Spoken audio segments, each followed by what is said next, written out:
Attack! I am Dungeon Thrasher Lenny Blade, and this is the Dungeons and Thrashers show. And it's a special Dungeons and Thrashers show for two reasons. The first reason is right over here. Yes, my friend Grognard Kirk Reed has joined us.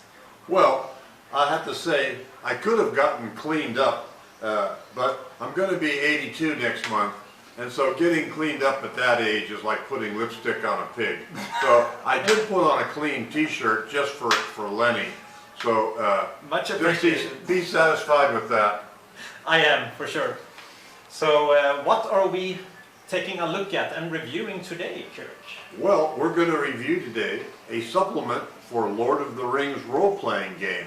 Now, I would like to point out that there is a similar, or actually exactly the same thing, that's called the One Ring. Okay? Now, the content in the One Ring is exactly the same as the Lord of the Rings, except it uses its own game rules. So what we're going to do is we're going to look at the Lord of the Rings, which is the role-playing game for 5e. Okay? Now, let me say, I really don't care for 5e. However, because of the unusual addressing of the Lord of the Rings, it really doesn't make much difference. The 5e stuff is really kind of down in the weeds, so it doesn't really make any difference. So, so the 5e, I'm sorry if I'm taking too much time. The 5e has several supplements. It's got a Ruins of Arendor, it's got the Fall of Mirth, it's got the Tales of Arendor, and then it's got Shire Adventures. So today we're going to look at the brand new one, the Lord of the Rings, which is a Moria supplement, and this is, I have to admit, really, really neat. Over to you. Yeah, I can only agree. And this supplement has been very anticipated in the tabletop RPG scene, sphere, simply because it's been such a long time coming. Because a few years ago, when Cubicle 7 still had the license, they produced Adventures in Middle-earth, which is sort of a first edition of Lord of the Rings role-playing game. And they also did the One Ring. And they announced back in a few years ago, they announced a box set, and you know, and imagination started going, oh, a Moria box set, you know, with, you know, they were talking about having cards, extra maps, and everything in different booklets, and I'm like, oh, and then, yeah, exactly, and then of course they lost the license, and the license went over to Free League, so we're like, oh, no. Rats. Yeah, rats. But then Free League also announced that, oh, we're going to do a Moria supplement. It's going to be this book. And I'm like, okay, that's cool, but, you know, a little bit disappointed. You know, I like my box sets. It's better than zero. Yes, yes. And they did do a good job of this. I was just a little bit confused why they didn't do a box, because Free League is known for their boxes. They have nice boxes for the Alien role-playing game, Twilight 2000 and everything. So, but, you know, whatever. Well, but the book does have an awful lot of content. It's it's 225 pages, so it's not a small book, okay? No, definitely not. And what did you think about, like, the physical qualities, artwork and binding? And well, okay, so first of all, it comes with two nice things to mark your places.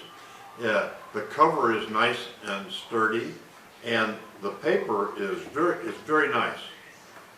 Very nice, and I like the picture on the front a lot too. Yeah, I do that too. And you can tell that this, both these lines of books are based on the book Lord of the Rings, not Peter Jackson's movie. And you can tell by the way they depict the Balrog. Ah, yes. I mean, I love the Peter Jackson movies, but sometimes it's nice with something different, because Peter Jackson went more for the, you know, the horns and the kind of pop culture fire demon. Yeah. Whereas this is more like it's a dark, powerful, evil entity, and I kind of like that it's not blurry, what's the word? Indistinct, maybe. So, like that quite a lot. It also came with some maps. Ah, the maps.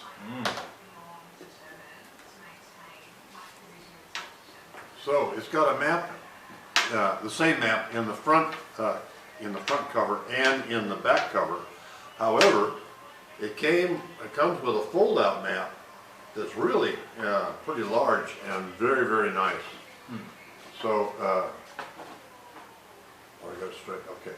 So you can see that it's two-sided, and it essentially shows all of Moria. Well, at least all they're done in this supplement, and then in the back, it has another depiction. So quite nice, very nice, nicely done map. Yes, for sure. And one thing I like about the first chapter, which is the introduction and history, is that, and other writers should take note here. So they have gathered the 3,000-year history of Moria into this chapter. Can you guess how many pages they use for this? 4 pages. That's all you need. You don't need 20 pages of fluff, who was related to who. So for those of you who don't know, the characters in Lord of the Rings role-playing game, the 5th edition version, they go up to level 10, not level 20. Which falls in line with the whole Tolkien vibe. Because the last time that I played, and actually the Thrasher was the DM, we went up to level 5, and it was really a fun time. I liked it very much. Yeah, I like the way, and this goes for the Lord of the Rings as well as Adventures in Middle-earth, the way they have, you talked about this, the way they have changed 5e. One of the main things with 5e that I dislike is that everyone can do everything. Yeah, that's my big complaint. The merging of the classes. Sort yes, of. right. That's my big complaint with it too. And also, I'm not a big fan of the long rests. Okay, you rest for 8 hours, all your wounds are magically healed, and so they've taken care of that. So the next chapter is all about journeys in Moria. This is very interesting because they have taken the core mechanics of the Lord of the Rings role-playing game, and they have tweaked them to Moria. So for example, when you do journeys, you have 4 roles that the characters have to fulfill. It's a guide, scout, lookout, and hunter. In this supplement, the hunter has been replaced by the delver, simply because there are not many edible wildlife in Moria, so hunting for food is not an option. Right. But you're going to be going down into all the underground things, so that's why a delver becomes important. Yeah. So even the water in Moria as well is not safe. This is a slight spoiler, but never mind. So if you refill your water skin in a stream or something in Moria, there is a random table that you can roll on and see what kind of water it is. And it can be anything from freezing cold to orc filth. And, so my suggestion would be to just load up with food and water. And you can encumber, the fighter, and then when it's a fight, he can drop his backpack. Because most pack animals will not enter Moria. They mentioned the Bree ponies are the bravest. They can enter, but would you really want a pony with you in Moria? All those steps and stairs. So us people with a dark heart would say that would be like emergency rations.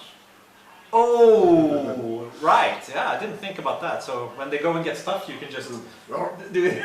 There goes the horse. Yeah, I didn't think about that. Yeah, of course. There are also certain classes that can talk and convince animals into going into Moria, but Well, Yeah. speaking of that, there included in this are two new subcultures of dwarves. And in the last time I played a dwarf, and it was really, I found it a lot of fun. So it's going to be interesting with the two new subcultures of dwarves that are detailed in this volume. Yeah, and you know that's always welcome. More options, of course. Where were we? Also, you should take. Sorry, lore masters. Players, bring a jeweler's toolkit with you into Moria. I will talk more about that in the spoiler section. So you can thank me later. But another thing about the journey rules is that they have also tweaked the eye awareness rules. If you remember, that's how much you gain the awareness of the shadow, as it's called. So, and they have added a noise mechanic. Moria is basically silent as the grave. So any the least noise can be heard for hundreds of meters. So they put in a mechanic for that. How much noise you make, and then your eye awareness score goes up, and then you have all these revelation episodes and then a doom episode, and they are also all tweaked so they fit into Moria. So I really liked that as well. Yes, what do we have next? The bestiary. Oh, the bestiary. Yeah. Oh, bestiary or bestiary. That's okay. He's English challenged. So go ahead, talk about the beast. They've got some good ones in there. They do. I will save a few for the spoiler section because it's sort of the players won't expect it. But do you have anything in general to say about the bestiary? Well, okay, just in general, and I'd like to maybe move it up a little bit, is the artwork. Okay, so the artwork throughout this thing is absolutely stunning to me. I wish all books, role-playing books and all that would have artwork on a par with this. They will. I like the outlines of the dungeon areas, but the beasts look really cool, and just the pictures of like when they're going into a fog and things like that. I don't know. I just was in love with the art. Yeah, and it doesn't look like they've used almost any digital tools to make the artwork. I'm not sure if that's the case. It's just that's the vibe I get. It feels like real artwork. You know what I mean? Like yes, right. And you have these sketch type artwork as well as the full color ones. So that's really cool. Yeah, and it's anything you would expect from a Lord of the Rings game. You've got your orcs. We got orcs. You have fell beasts. Yeah. You have there's more than that, but the orcs are generally the main enemy until you meet some of the real bad stuff. Yes, a certain guy that likes fire and wields a whip, perhaps. Yes, he is also detailed in there, and he's tough. Oh, that's right. After that, we have pretty much the meat of the book, wouldn't you say? This is the place description. Yes. Yes, right. Which are absolutely important for your group to explore and meet the orcs and all the fell beasts. Yeah. It's the largest section of the book. Yes, for sure. But even so, I have to add that even though it takes up, I can't remember right now, probably 60 pages or something, it's a lot. So it consists of many small encounter areas, and of course, if you'd like as a DM, you can expand those and make them larger, but it gives you a meat to be able to go and expand from there. Yes. I was going to mention that this is not just description fluff. This is, you have, like you said, you have NPC stat blocks, you have unique encounters stat blocks, you have really nice maps, and these small little random tables all over the place. Right. Right. So this is really useful stuff. So yeah, that's.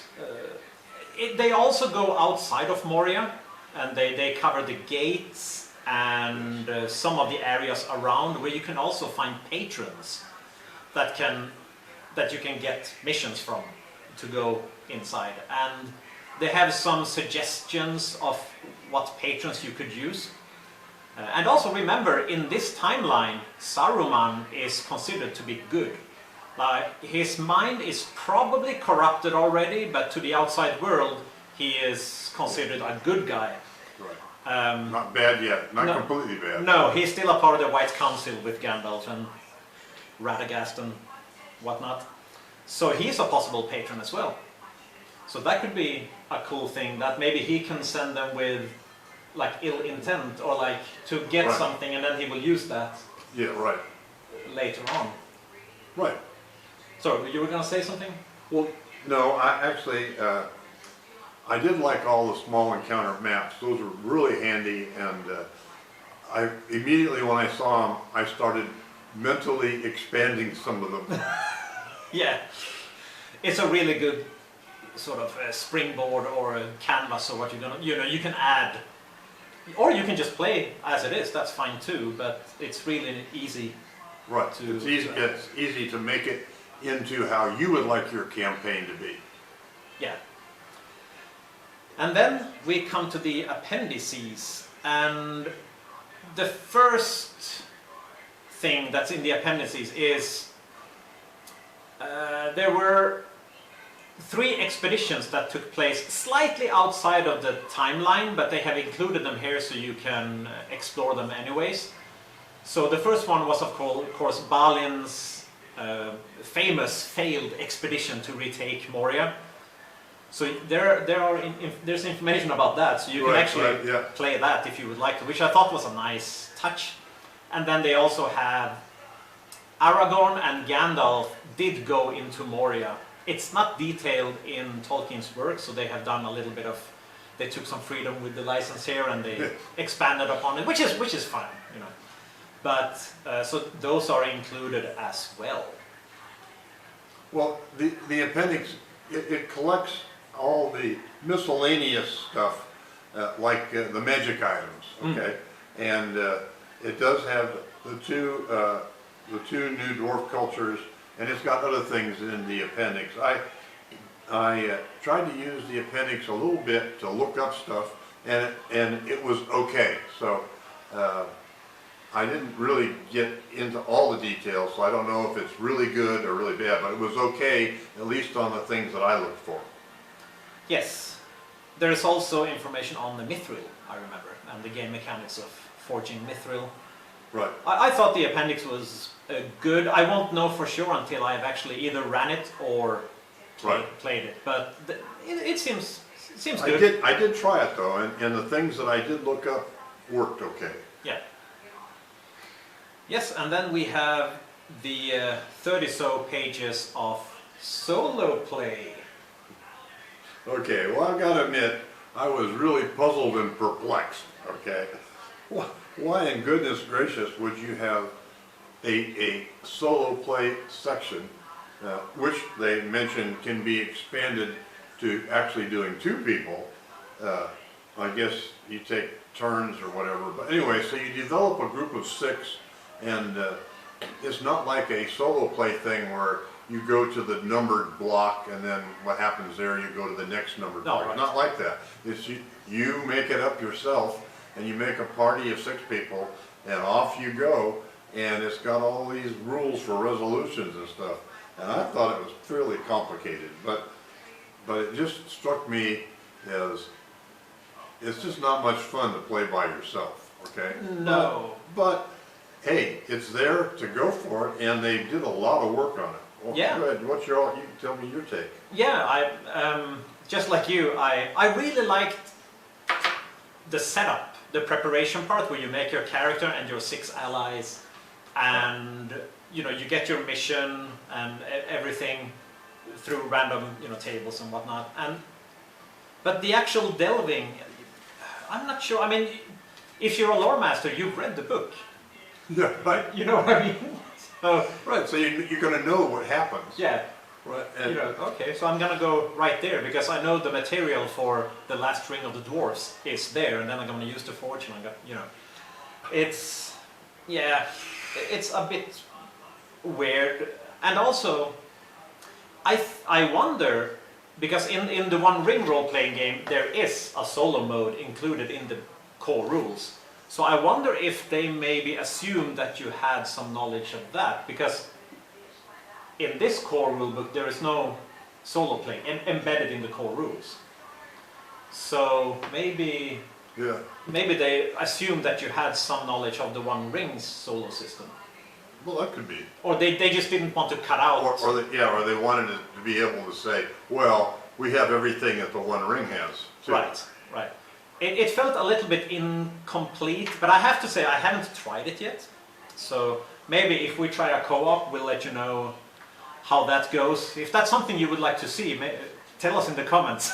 Yeah, right. Yeah, it was, So that could be something. Yeah, so I think that was for myself, that was the weakest part of the book. It's cool, but you know, at least it's there for those who want to try it. So I think overall, I was really, I mean, this is a heck of a supplement. Okay? Yes. I mean, it's huge. And it goes into a part that we all have wanted to see. We've just, hungered for this thing to come out. I wish it was even more, but hey, this was enough to keep you going for a long time. And like I said, for me, even though it's 5e, which I really don't care for, however, you'd never know it was 5e because the scenarios in the books are all Lord of the Rings, so you can't really tell it's 5e. No. And it just looks like it's a lot of fun. So as soon as I can get the Thrasher here to DM one, I'll drag my favorite dwarf into playing and trying to be even bigger hero than he has been. Yeah. Yes, I agree. It just reeks of Middle Earth. Like there's, especially the setting, and it's you really feel like you are in Middle Earth. It doesn't feel like Forgotten Realms or any D&D setting or any other sort of high fantasy setting. And I really like that. They really did a good job. So that the core rules is the skeleton of 5e, doesn't matter because you don't think about it in the same way. There was something more I thought about. Oh yes. Oh. I just wanted to show one of the pictures. Oh yeah. This is as they go into the Dale, but it's just the whole artwork here is. It's amazing. I'd show you some of the others, but it's not going to be picked up well on the camera. No, I might take some stills and show. Yeah, you can do some stills. I have been able to do that before and not getting copyright strikes, so I think at least Cubicle 7 was good about that. You better be too, Free League. We'll see. But so this will be a little bit of a spoiler section. So in the comment section below, in the description below, I have put a timestamp. So all you players, please click that, and you lore masters can continue watching. Okay, if you are still here, that means that you are a lore master or a cheating player. Yeah. Stop it. Exactly. So. And you know who you are. Exactly. So, what most people want to know is, of course, will they get to fight the Balrog? Is fighting the Balrog a thing? It certainly can be. It's not something I would recommend to try to defeat him. That's extremely difficult. But there are 2 items that can help you at least stand a chance of surviving an encounter with him.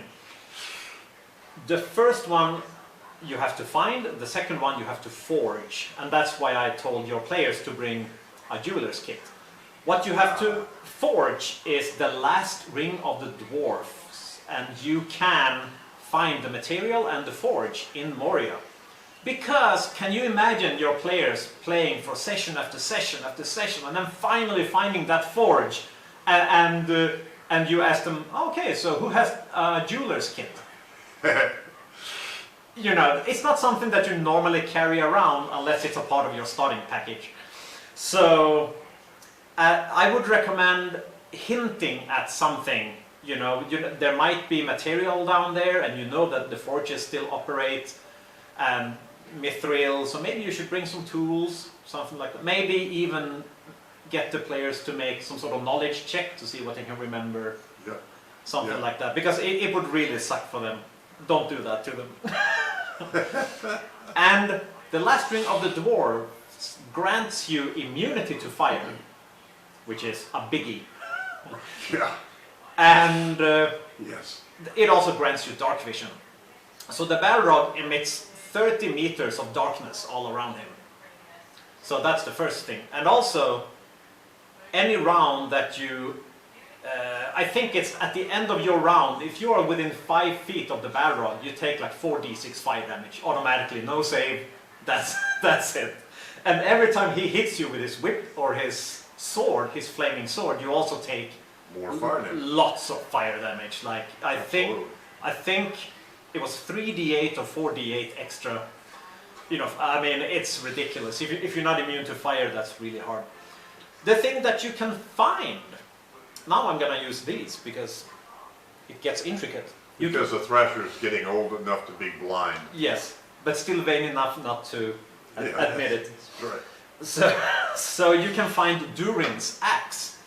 This is a great axe which is rune-scored, superior grievous and superior keen, and if a dwarf wields it, it also gains the flames of hope enchanted quality. So you can get extra bonus actions. You can deal radiation damage instead of your normal damage, or the best one, you can make an extra It's going to attack. be my dwarf's axe, okay? Yes.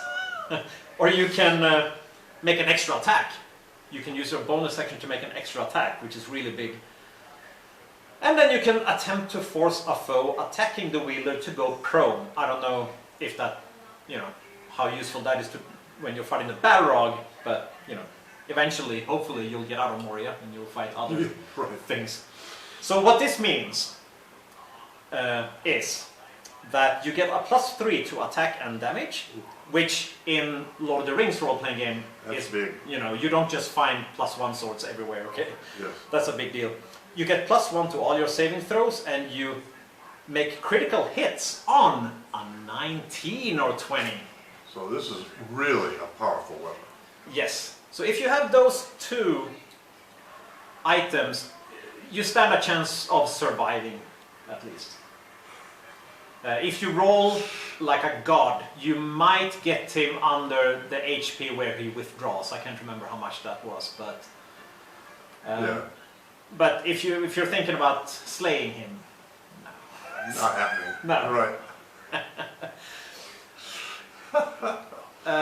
The spoiler part about the bestiary was simply because there are undead dwarves there as well as encounters, which I thought was a little bit...